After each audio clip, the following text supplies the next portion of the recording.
Hello everyone, welcome to my channel. ಇವತ್ತು ನಾನು ವಯನಾಡಲ್ಲಿ ಮೊದಲನೇ ದಿನ ಯಾವ್ಯಾವ ಪ್ಲೇಸ್ನ ನೋಡಿದ್ವು ಅನ್ನೋ ಬಗ್ಗೆ ಇನ್ಫಾರ್ಮೇಷನ್ ಕೊಡ್ತಾ ಇದ್ದೀನಿ. ಇದು ಪಾರ್ಟ್ 2. ನಾವು ಮೊದಲನೇ ದಿನ ಒಂದು 5 ಪ್ಲೇಸಸ್ ನೋಡಿದ್ವು. ಇವಾಗ ನಾವು ಹೋಗ್ತಾ ಇರೋದು ಸೂಚಿಪಾರ ವಾಟರ್ಫಾಲು. ಇದಕ್ಕೆ ರಿಸ್ಟ್ರಿಕ್ಷನ್ ಇದೆ, ದಿನದಲ್ಲಿ 500 ಜನನ ಮಾತ್ರ ಬಿಡೋದು. ನೀವು ಬೇಗ ಹೋಗಬೇಕು, ವಿತಿನ್ 1 o'clock ಅಲ್ಲಿ ನೀವು ರೀಚ್ ಆಗಬೇಕು ಟಿಕೆಟ್ ತೊಗೊಳೋದಕ್ಕೆ. ಇಲ್ಲಾಂದರೆ ಆನ್ಲೈನಲ್ಲಿ ಟಿಕೆಟ್ ಅವೈಲಬಿಲಿಟಿ ಇರುತ್ತೆ, ಹಿಂದಿನ ದಿನವೇ ಟಿಕೆಟ್ ತೊಗೋಬೋದು. ನಾವು ಮೊದಲನೇ ದಿನ ಫಸ್ಟ್ ಹೋಗಿದ್ದು 900 ಕಂಡಿ ಗ್ಲಾಸ್ ಬ್ರಿಡ್ಜು. ಆ ವಿಡಿಯೋನ ನಾನು ಆಲ್ರೆಡಿ ಅಪ್ಲೋಡ್ ಮಾಡಿದ್ದೀನಿ. ಯಾರಾದರೂ ಆ ವಿಡಿಯೋ ನೋಡಿಲ್ಲ ಅಂದರೆ ಲಿಂಕ್ ಡಿಸ್ಕ್ರಿಪ್ಷನ್ ಹಾಕಿರ್ತೀನಿ, ಚೆಕ್ ಮಾಡಿ. ಅದು ಮುಗಿಸ್ಕೊಂಡು ನಾವು ಇಲ್ಲಿಗೆ ಬರೋ ಅಷ್ಟೊತ್ತಿಗೆ ಸುಮಾರು 1:30 ಆಗಿತ್ತು. ಅಷ್ಟೊತ್ತಿಗೆ ಟಿಕೆಟ್ ಆಲ್ರೆಡಿ ಕ್ಲೋಸ್ ಆಗಿತ್ತು. ಎಷ್ಟೋ ಜನ ಆನ್ಲೈನ್ ಟಿಕೆಟ್ ತೊಗೊಳ್ದಲೇ ಇರೋರು ವಾಪಸ್ ಹೋದರು. ಪಾರ್ಕ್ ಮಾಡಿದ್ಮೇಲೆ ಕಾರು ನೋಡಿ, ಇದು ಎಂಟ್ರೆನ್ಸು. ಇಲ್ಲಿ ಸ್ವಿಂಗ್ ಇದೆ, ಒಂದಷ್ಟು ರೈಡ್ಗಳಿದೆ, ಹಾಗೆ ಒಂದಷ್ಟು ಅಂಗಡಿಗಳು ಇದೆ. ಇಲ್ಲಿ ಸ್ಪೈಸಸ್ಸು ಎಲ್ಲ ಸಿಗುತ್ತೆ, ತಿನ್ನೋದಕ್ಕೆ ಐಸ್ ಕ್ರೀಮ್ಸು, ಜ್ಯೂಸಸ್ಸು ಎಲ್ಲ ಸಿಗುತ್ತೆ.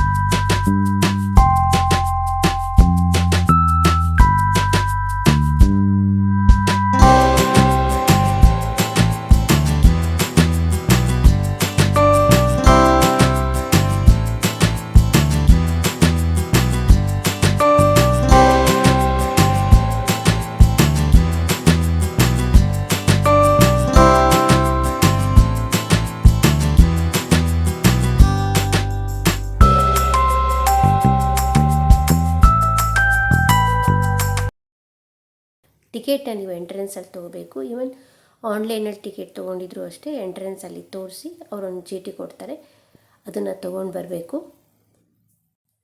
ಹಾಗೆ ಮುಂದಕ್ಕೆ ನಡ್ಕೊಂಡು ಬಂದರೆ ನೋಡಿ, ಈ ಜಾಗದಲ್ಲಿ ನಾವು ಟಿಕೆಟ್ ತೋರಿಸ್ಬೇಕು. ಇಲ್ಲಿಂದ ಮುಂದಕ್ಕೆ 1 ಕಿಲೋಮೀಟ್ರು ನಡ್ಕೊಂಡು ಹೋಗಬೇಕು. ವಯನಾಡಲ್ಲಿ ನಾವು ಒಂದು ದಿನ ಜಾಸ್ತಿ ಪ್ಲೇಸಸ್ ನೋಡೋಕ್ಕಾಗಲ್ಲ. ಯಾಕೆಂದರೆ ಕೆಲವೊಂದು ಪ್ಲೇಸಸ್ಗೆ ಪ್ರೈವೇಟ್ ವೆಹಿಕಲ್ಸ್ನ ಬಿಡಲ್ಲ. ನಾವು ಸ್ವಲ್ಪ ದೂರ ಹೋಗಿ ಅಲ್ಲಿಂದ ಜೀಪಲ್ಲಿ ಹೋಗಬೇಕಾಗತ್ತೆ. ಕೆಲವೊಂದು ಪ್ಲೇಸಸ್ ನೋಡಿ ಈ ಥರ ನಡ್ಕೊಂಡು ಬರಬೇಕಾಗತ್ತೆ, 1 ಕಿಲೋಮೀಟ್ರು 2 ಕಿಲೋಮೀಟ್ರು ಆ ಥರ. ಸೊ ನಮಗೆ ಇಲ್ಲೇ ಟೈಮ್ ವೇಸ್ಟ್ ಆಗಿಬಿಡುತ್ತೆ. ಹಾಗಾಗಿ ಒಂದಿನದಲ್ಲಿ ನಾವು ಸ್ವಲ್ಪ ಪ್ಲೇಸಸ್ ಮಾತ್ರ ನೋಡ್ಬೋದಷ್ಟೇ.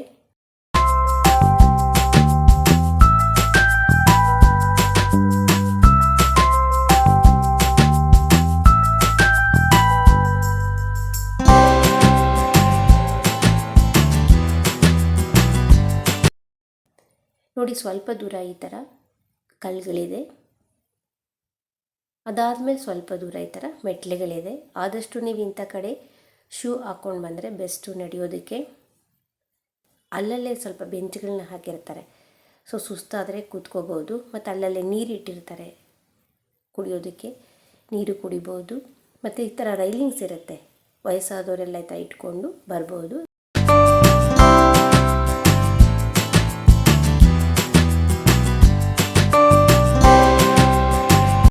ನೋಡಿ, ವಾಟರ್ಫಾಲ್ ಬಂತು. ಬಟ್ ನಾ ಹೋಗಿದ್ದು ಮೇ ಎಂಡಲ್ಲಿ, ನೀರು ಅಷ್ಟು ಇರಲಿಲ್ಲ. ಬಟ್ ಇಲ್ಲೆಲ್ಲ ಸ್ನಾನ ಮಾಡ್ತಾರೆ, ನೀವು ಚೇಂಜಿಂಗ್ ರೂಮು ಇದೆ, ಬೇಕಿದ್ರಲ್ಲಿ ಸ್ನಾನ ಮಾಡಿ ಡ್ರೆಸ್ ಚೇಂಜ್ ಮಾಡ್ಕೋಬೋದು. ಬಟ್ ಇದ್ರ ಹತ್ರ ಹೋಗಬೇಕಾದ್ರೆ ಕಲ್ಲುಗಳೆಲ್ಲ ತುಂಬ ಜಾರ್ತಾ ಇರುತ್ತೆ, ತುಂಬ ಹುಷಾರಾಗಿ ಹೋಗಬೇಕಾಗತ್ತೆ.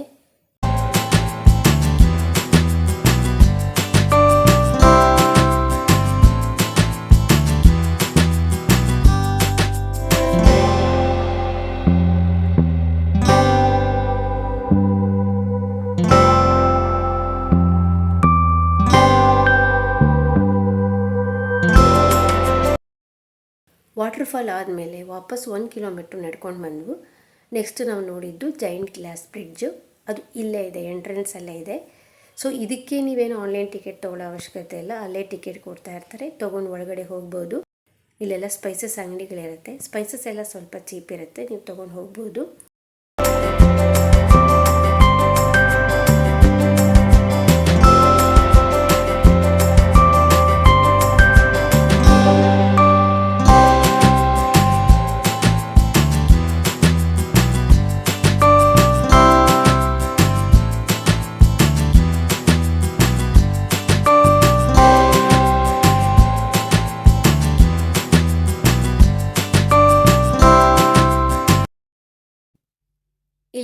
ಎಂಟ್ರೆನ್ಸಲ್ಲಿ ಟಿಕೆಟ್ ತೊಗೊಂಡು ಜೈಂಟ್ ಗ್ಲಾಸ್ ಬ್ರಿಡ್ಜ್ ಎಂಟರ್ ಆಗ್ತಾ ಇದ್ದೀವಿ.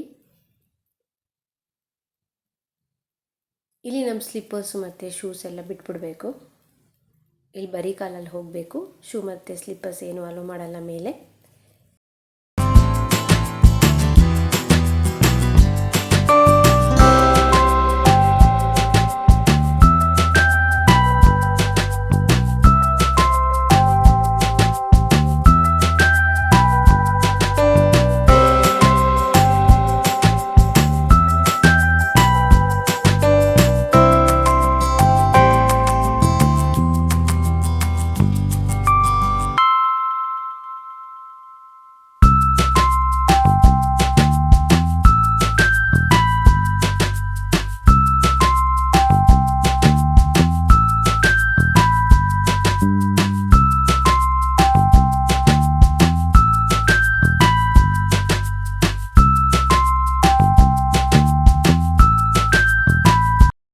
ಈ ಥರ ಗ್ಲಾಸ್ ಹಾಕಿರ್ತಾರೆ, ಇದ್ರ ಮೇಲೆ ನಾವು ಈ ಥರ ನಡ್ಕೊಂಡು ಹೋಗಬೇಕಾಗತ್ತೆ.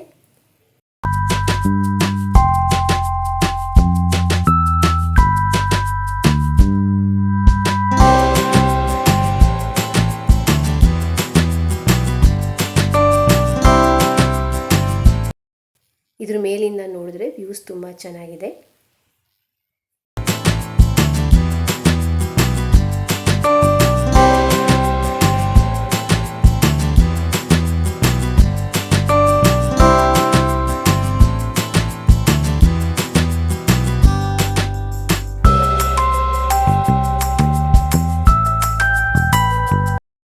ಇದು ಮುಗಿಯೋದ್ರಲ್ಲೇ ಸುಮಾರು 3 ಗಂಟೆ ಆಯಿತು. ಲಂಚ್ ಇಲ್ಲಿ ಏನು ಚೆನ್ನಾಗಿರಲಿಲ್ಲ. ಆನ್ ದಿ ವೇ ಲಂಚ್ ಮುಗಿಸ್ಕೊಂಡು ನೆಕ್ಸ್ಟು ನಾವು ಹೋಗಿದ್ದು ಪೋಕಡು ಲೇಕ್ಗೆ. ಇದು ತುಂಬ ಚೆನ್ನಾಗಿದೆ. ಈವ್ನಿಂಗು ಟೈಮ್ ಸ್ಪೆಂಡ್ ಮಾಡೋಕ್ಕೆ ತುಂಬ ಚೆನ್ನಾಗಿದೆ. ಇಲ್ಲೇ ನೀವು ಆನ್ಲೈನಲ್ಲಿ ಟಿಕೆಟ್ ಬುಕ್ ಮಾಡೋ ಅವಶ್ಯಕತೆ ಇಲ್ಲ, ಇಲ್ಲೇ ಡೈರೆಕ್ಟಾಗಿ ಬಂದು ಹೋಗಬಹುದು. ಮಕ್ಕಳುಗಳಿಗೆ ಆಟ ಆಡಲಿಕ್ಕೆ ತುಂಬ ಚೆನ್ನಾಗಿದೆ, ವಾಕ್ ಮಾಡೋದಕ್ಕೆ ತುಂಬ ಚೆನ್ನಾಗಿದೆ. ಇಲ್ಲಿ ಪೆಡಲ್ ಬೋಟಿಂಗ್ ಇದೆ. ನೀವು 5 ಗಂಟೆ ಒಳಗಡೆ ಬರಬೇಕು, 5 ಗಂಟೆ ಮೇಲೆ ಟಿಕೆಟ್ ಕೊಡಲ್ಲ. ಇಲ್ಲಿ ಸುತ್ತ ನೀವು ವಾಕ್ ಮಾಡ್ಬೋದು. ಮಕ್ಕಳುಗಳಿಗೆ ಆಟ ಆಡೋದಕ್ಕೆ ಚೆನ್ನಾಗಿದೆ, ಹಾಗೆ ತಿನ್ನೋದಕ್ಕೂ ಎಲ್ಲ ಇದೆ. ಈವ್ನಿಂಗ್ ತುಂಬ ಚೆನ್ನಾಗಿರುತ್ತೆ ಇಲ್ಲಿ ಟೈಮ್ ಸ್ಪೆಂಡ್ ಮಾಡೋದಕ್ಕೆ.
ಲೇಕಲ್ಲಿ ನಾವು 5:30ವರೆಗೂ ಟೈಮ್ ಸ್ಪೆಂಡ್ ಮಾಡಿದ್ವು. ಹೋಟೆಲ್ಗೆ ಹೋಗೋಕ್ಕಿಂತ ಮುಂಚೆ ಈ ಲೇಕ್ ಹತ್ರನೇ ಲಕ್ಡಿ ವ್ಯೂ ಪಾಯಿಂಟ್ ಅಂತ ಇನ್ನೊಂದು ಪ್ಲೇಸ್ ಇತ್ತು. ಇದನ್ನು ನೋಡಿಕೊಂಡು ನಾವು ಆಮೇಲೆ ಹೊರಟ್ವು. ಇದಂತೂ ತುಂಬ ಬ್ಯೂಟಿಫುಲ್ ಆಗಿದೆ ವ್ಯೂ ಅಂತೂ. ವಯನಾಡಲ್ಲಿ ನಾವು 2ನೇ ದಿನ ಯಾವ ಪ್ಲೇಸ್ ನೋಡಿದ್ವು ಅನ್ನೋ ವಿಡಿಯೋನ ನೆಕ್ಸ್ಟ್ ಅಪ್ಲೋಡ್ ಮಾಡ್ತೀನಿ. ಈ ವಿಡಿಯೋ ನಿಮಗೆ ಇಷ್ಟ ಆಗಿದ್ದಲ್ಲಿ ಪ್ಲೀಸ್ ಲೈಕ್ ಆ್ಯಂಡ್ ಶೇರ್ ಮಾಡಿ. ಹಾಗೆ ನನ್ನ ಚಾನಲ್ನ ಇನ್ನೂ ಸಬ್ಸ್ಕ್ರೈಬ್ ಮಾಡಿಲ್ಲ ಅಂದರೆ ಪ್ಲೀಸ್ ಸಬ್ಸ್ಕ್ರೈಬ್ ಮಾಡಿ. Thanks for watching.